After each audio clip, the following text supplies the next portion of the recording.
Curious about living in Panama and how it differs from the United States? Well, after living here as an expat, I've compiled 28 ways living in Panama is different from the USA. Oh, and I added a bonus one just for my cats. Teehee. Numero uno. R-rated lyrics are played in stores. Like legit, I've clutched my pearls a couple of times, like R-rated or like parental advisory lyrics are played. Like words that are frowned upon in the US. Número dos. Panama does not have a military.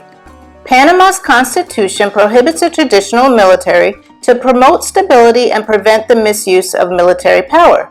Instead, Panama maintains a public security force for internal security and state sovereignty defense. Panamanian public forces focus on law enforcement, border control, and maritime security. Tres. Prostitution is legal here.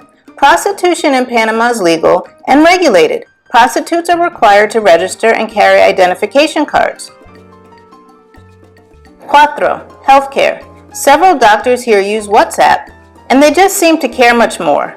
It's more personalized and you don't feel rushed or like you're just a number for the day like in the USA. So for example, I once reached out to a doctor and I wasn't even a patient. And he responded to me on a Friday afternoon, like within minutes, as he was boarding a plane at the airport, to say, I'm sorry, I can't help you, but I'm going to send my colleague. Where do you live? And literally, instead of me going into the office, I had a house call for only $60. And they followed up repeatedly, like on the weekend, on a Sunday, even when I went back to the US for a week. Cinco. You cannot go into banks or government buildings without being dressed in a professional or respectful manner. I was once told to take off my baseball cap entering a bank, and I had a friend turned around at the immigration building for wearing shorts. Seis. Panama has two Independence Days, one from Spain and the other from Colombia, and they were both equally celebrated. Siete. For the most part, eggs are on the shelf in the grocery store and not in the refrigerated section. Ocho. Dry days. During certain holidays, you cannot purchase alcohol and the casinos are closed. Nueve. You don't have constant negative or violent crime news here. Don't get me wrong, there are some, but it isn't always 24/7 doom and gloom like in the United States. Diez. Dollars that look like quarters. Pay attention. Once. Some places it feels like you have to beg them to give them your money, like asking for your check at a restaurant or opening up a bank account. Like, please, take my money. Even some of my friends were told by a doctor they can pay for the visit during the follow-up. Wait, what? That would never happen in the US. Pardon the interruption. Unlock a world of exclusive content by becoming an Abroadability channel member. We are bringing you behind the scenes of life abroad with unscripted content that doesn't make it into the regular videos. Watch intimate glimpses into my daily life as an expat with cerebral palsy, including doctor's visits, ATM and bank runs, shopping, markets, holidays, and more. All recorded just for you. Welcome to the Abroadability membership family, and thanks to those who have already joined. See you soon behind the scenes of my life as an expat. Doce. You're paying for your bill at the table with a card machine. They aren't taking your card away to some far-off land. Trece. Use of the metric system. Lord help me. Okay, so I'm an engineer and I struggle with this one. I'm always like, why did the US have to be different from the rest of the world? Okay, like maybe 3 other countries use the English system, but the rest of the world uses the metric system. Catorce. You don't really have an address here. They go by the name of the building for the most part. I would say not a traditional address. Quince. You can't put toilet paper down every toilet or feminine products. There are trash cans next to toilets here, and it can be shocking if you aren't used to it.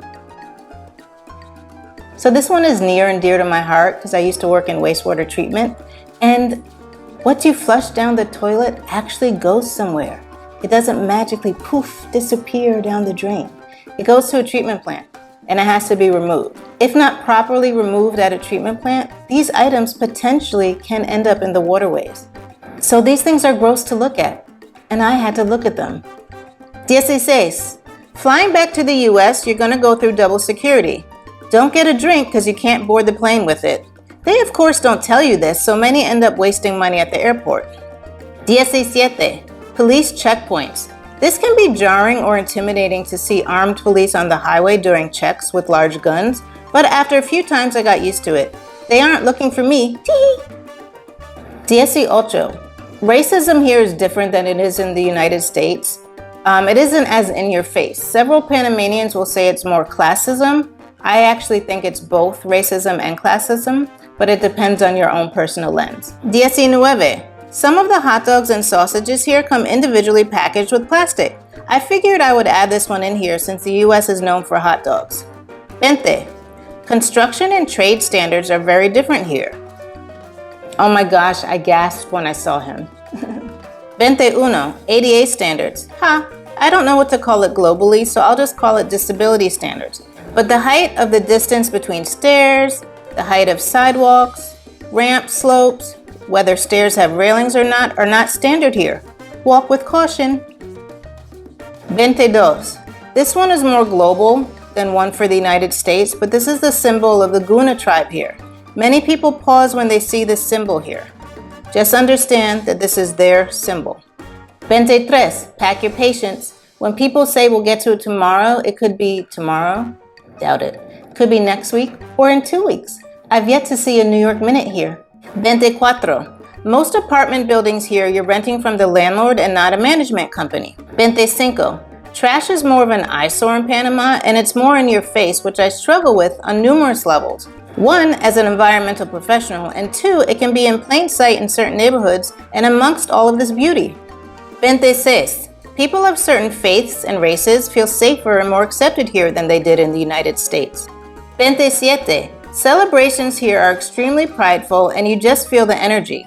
It's not the same patriotic pride that I feel in the US. It feels more sincere as opposed to taught. I had trouble articulating this one, so I asked some people that live here and this is what they said. It comes across as more of a cultural pride versus a blindly loyal patriotic pride. Pride of people, family, and the country itself as opposed to politically motivated pride or pride that's moved by an agenda. 28. You can be discharged from a hospital without paying the bill. I help you enter with a form of payment or a friend here who knows you were admitted. 29, and this one's a bonus one. I never expected to deal with so many large creatures living in a major city. I swear they came every day eyeing my cats and could care less that I was there.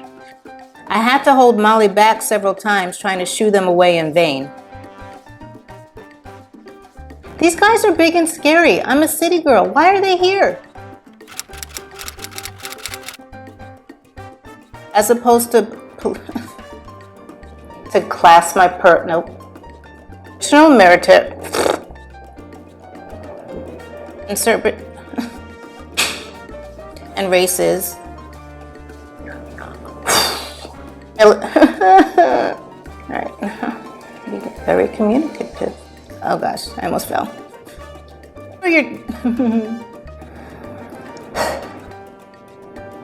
What was that noise?